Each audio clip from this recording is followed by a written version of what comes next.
అండి. హలో, నేను మీ Lakshmi. Welcome back Lakshmi's kitchen. ఈరోజు మన వీడియోలో ఎగ్ దమ్ బిర్యానీ ఎలా చేయాలో చూద్దాం. రెస్టారెంట్ టేస్ట్తోనే ఇంట్లోనే చాలా సింపుల్గా చేసుకోవచ్చు. నేను చెప్పిన విధంగా చేసి చూడండి, టేస్ట్ అయితే చాలా బాగుంటుంది. ఇక ఆలస్యం చేయకుండా వీడియోలోకి వెళ్ళిపోదాం. ముందుగా ఇక్కడ ఒక 1/2 kg బాస్మతి రైస్ తీసుకున్నాను. గ్లాస్ కొలత అయితే 2.5 గ్లాసులు వచ్చాయండి. వీటిని 1-2 సార్లు బాగా వాష్ చేసుకొని నీళ్ళు పోసుకొని ఒక 1/2 అవర్ పాటు నానబెట్టుకోవాలి. ఇప్పుడు స్టవ్ ఆన్ చేసి ఒక ప్యాన్ పెట్టుకుందాం.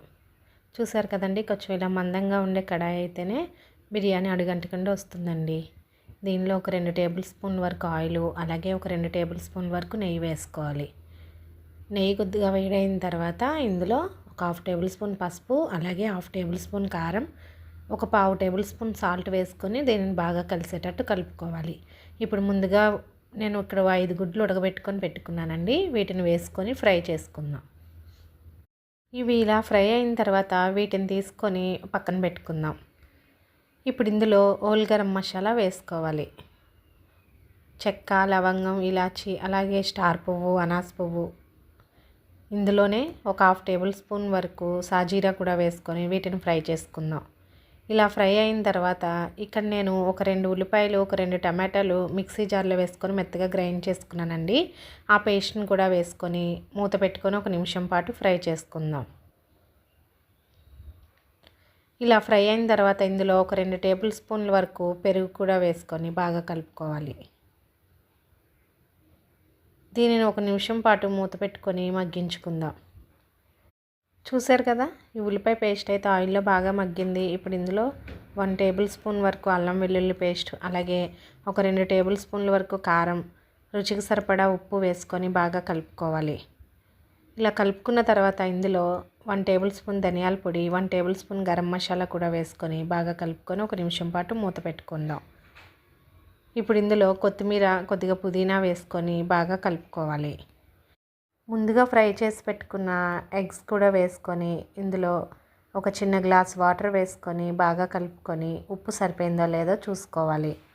నాకైతే ఇక్కడ అన్నీ పర్ఫెక్ట్గా సరిపోయాయండి. ఇప్పుడు దీన్ని మూత పెట్టుకొని ఒక 10 మినిట్స్ పాటు దగ్గర పడే వరకు ఉడికించుకుందాం. చూసారు కదండి, ఎగ్ గ్రేవీ అయితే రెడీ అయిపోయింది. ఇందులో కొద్దిగా కసూరి మేతి వేసుకొని బాగా కలుపుకోవాలి. ఇప్పుడు ఈ ఎగ్స్ని సెపరేట్ చేసుకుందామండి. ఈ గ్రేవీని అంతా ఇలా ప్యాన్ మొత్తం స్ప్రెడ్ చేసుకొని పక్కన పెట్టుకుందాం. ఇప్పుడు రైస్ని బాయిల్ చేసుకుందాం. స్టవ్ ఆన్ చేసి ఒక గిన్నెతో వాటర్ పెట్టుకొని ఇందులో హోల్ గరం మసాలా, ఒక 2 పచ్చిమిర్చి, రుచికి సరిపడా ఉప్పు, పుదీనా, కొత్తిమీర, అలాగే ఇందులోనే 1 టేబుల్ స్పూన్ వరకు ఆయిల్ వేసుకోవాలి. చూసారు కదా, వాటర్ అయితే ఇలా మరుగుతున్నప్పుడు మనం ముందుగా నానబెట్టుకున్న రైస్ని వేసుకొని ఒక 80% వరకు ఉడికించుకోవాలి. ఇప్పుడు ఇందులో ఒక 2 గరిటెల వరకు హాట్ వాటర్ తీసుకొని పక్కన పెట్టుకుందాం. చూసారు కదండి, ఇక్కడ నాకు రైస్ అయితే 80% అయితే కుక్ అయిందండి. దీనిని ఒక స్ట్రైనర్లో వేసుకొని స్ట్రైన్ చేసుకోవాలి.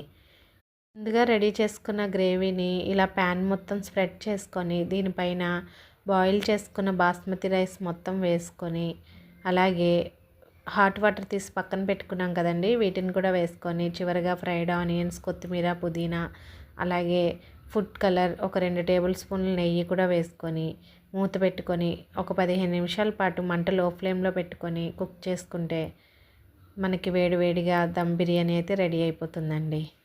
చూసారు కదండి, చాలా సింపుల్గా ఒక 15 మినిట్స్లో అయితే రెడీ అయిపోయిందండి. టేస్ట్ అయితే చాలా బాగుంటుంది. ఒకసారి మీరు కూడా ట్రై చేయండి. అలాగే ఈ వీడియో కనుక మీకు నచ్చినట్లయితే మన ఛానల్ని లైక్ చేయండి, షేర్ చేయండి, సబ్స్క్రైబ్ చేయండి. అలాగే పక్కనే ఉన్న బెల్ ఐకాన్ని ఆన్లో పెట్టుకోండి.